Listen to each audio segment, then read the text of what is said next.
does the Iran war actually end? What are the ways out of a conflict that spans missiles, drones, proxy forces, shipping lanes, and a huge rise in energy costs? Can anyone really end this spiralling conflict? Well, US President Donald Trump believes he can when he wants to. He told a recent interviewer on Fox News Radio, "The war will be over when I feel it in my bones." But is it really as simple as that? Of course, Donald Trump will not say, well, it's not going according to the plan, where we need to think of some sort of an end game. This will never appear on public television or radio. So there has to be an appearance that the United States still has the upper hand and can dictate when the war ends. That's military analyst Marina Miron from King's College London. She's an expert in conflicts and warfare, and she is not convinced the US alone can determine how this war ends. What it can do is remove itself from the equation. That is a completely different scenario, but how do you do it without losing political capital? How do you declare victory? At what point can you, as a United States, declare victory without facing even a greater backlash domestically? I mean, internationally, we already have seen some backlash and some pushback. And so the situation is quite difficult. So the best you can do is announce that you're in control of the situation, but the reality might be pointing to a completely different picture. In that case, what could be a realistic endgame for the US? Political figures within the United States administration have already voiced a possible scenario of the United States saying, well, great, we have absolutely destroyed Iranian military capabilities. We're out, Israel can continue and perhaps buy our weapons. So it's a win-win situation for the United States. That could be one scenario where one player is out, because I don't see it being strategically viable to continue at least this course of action, knowing that Iran is going to pursue a war of exhaustion. And what about Israel? It's reliant on the US for military support. It's also involved in other military operations, including fighting the militant group Hezbollah in Lebanon. But still, Marina Miron believes Israel can afford to play the long game. So Israel could continue to go for a long war where the intensity will essentially reduce, and we will have some sort of a protracted war between the two warring parties, but we will not see the kind of activities like Iran striking the Gulf states going on now, especially because there is a risk if Israel is out of interceptors, or most of its interceptors. It's also at risk if Iran still has missiles such as Fatah to strike Israel. That could do some critical damage to Israel. And so there has to be this understanding as well. For Israel, the best scenario would be to completely wipe out Iran's military capability and leadership and replace it with one that Israel can at least find a modus vivendi with, but not the leadership that Iran has at present. So I see Israel being ready and going on for a long war, maybe changing its tactics from military operations with an emphasis on more covert operations by the Mossad, trying to incite something inside Iran, which might bring about a better outcome for Israel. Meanwhile, from the perspective of the Iranian leadership, the struggle is about its very existence. The best strategy is survival of Iran as an Islamic republic and wearing down the adversary. And history is replete with examples where a militarily weaker adversary can wear down a technologically superior one. Even if we go to 2,000 years ago, Afghanistan, for instance. The warring tribes would unite whenever somebody from the outside would come and would wear them out. Alexander the Great is one great example here. So essentially, this is what Iran's strategy is: wearing down, imposing costs, and we're seeing that the Europeans are not willing to step in to unblock the Strait of Hormuz. The importance here is to survive and to impose costs to other players, and also to disturb the relations between Israel, the United States, and the Gulf monarchies. That is an important factor in I think in the calculus of the Iranian leadership, because Iran is striking these countries, but Iran is argumenting it, saying, well, you're hosting US bases and they are attacking us from those bases, so we will be striking you.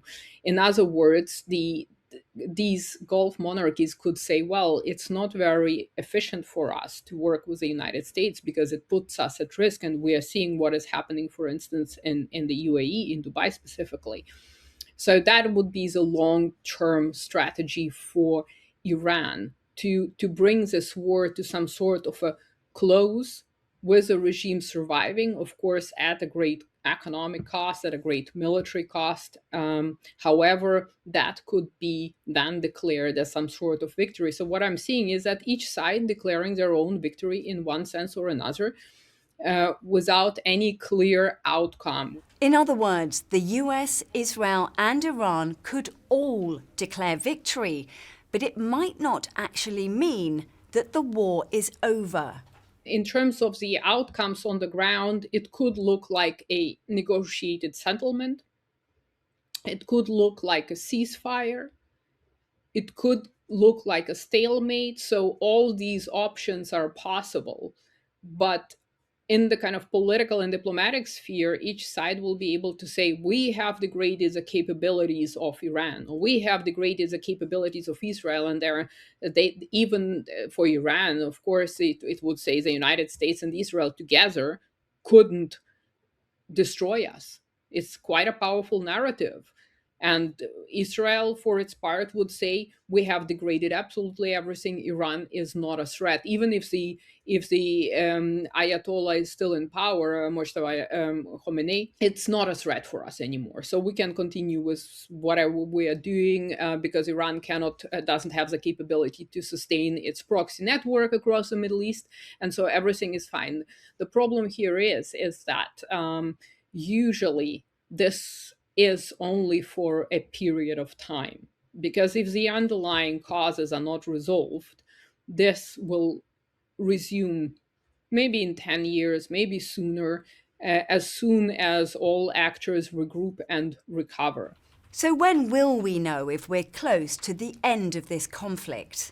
Well, I'm looking out for several factors, and specifically in the economic and the political sphere, because if you cannot economically and politically continue justifying a war, of course you can continue waging it, but at least the situation in the United States is getting quite complicated within the United States. And since we have a deadline in November, the midterm elections, there is a chance that the Republicans might lose power. And so for the Trump administration, it is very important to somehow get out of this and save the situation as much as it's possible in political terms. That could be one indicator, this mounting pressure. How long it will take, I cannot say. I mean, it's very difficult to predict future. As far as Israel is concerned, I think if Israel detects that it has an imminent military vulnerability, especially in terms of its air defenses, maybe the tempo will be reduced, and Israel will shift to a different approach. As I said, relying more on its intelligence services, which doesn't mean that this will end. The intensity will be reduced. But what about Iran, where it's much harder to know what the regime is thinking? It's much more difficult because you see key leadership figures eliminated, Iran is still standing. And there are a lot of unknown unknowns in terms of, there are estimates, of course, of what the Iranian arsenal is, but what do the subterranean structures have. We don't know how many missiles, how many factories, and so on and so forth. And without being able to assess those capabilities, it's very difficult to predict when Iran's patience might run out, and Iran might say, well, we back off, right?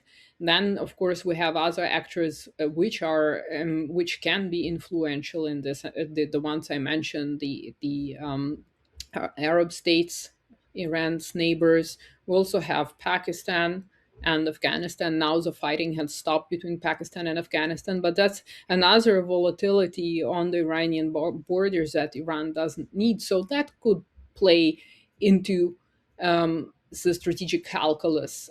Russia and China, again, will play into the strategic calculus. So it is very difficult to predict here. In fact, all of this is difficult to predict, and it requires a lot of critical thinking. So I'm looking also at public statements, but the problem is with wars, there is a huge fog.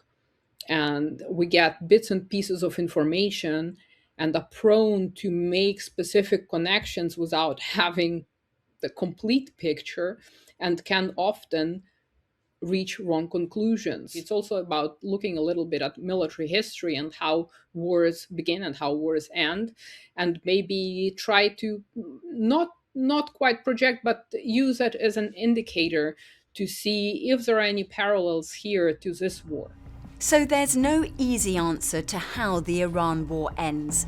Each side has its own version of victory, and none of them require the fighting to actually stop. The most realistic outcome could be a blend of stalemate, military exhaustion, and shifting tactics, with each side declaring success on their own terms. And even that endgame may only be a pause, because the forces driving this conflict are nowhere near resolved. I'm Alex Forrest Whiting. Until next time.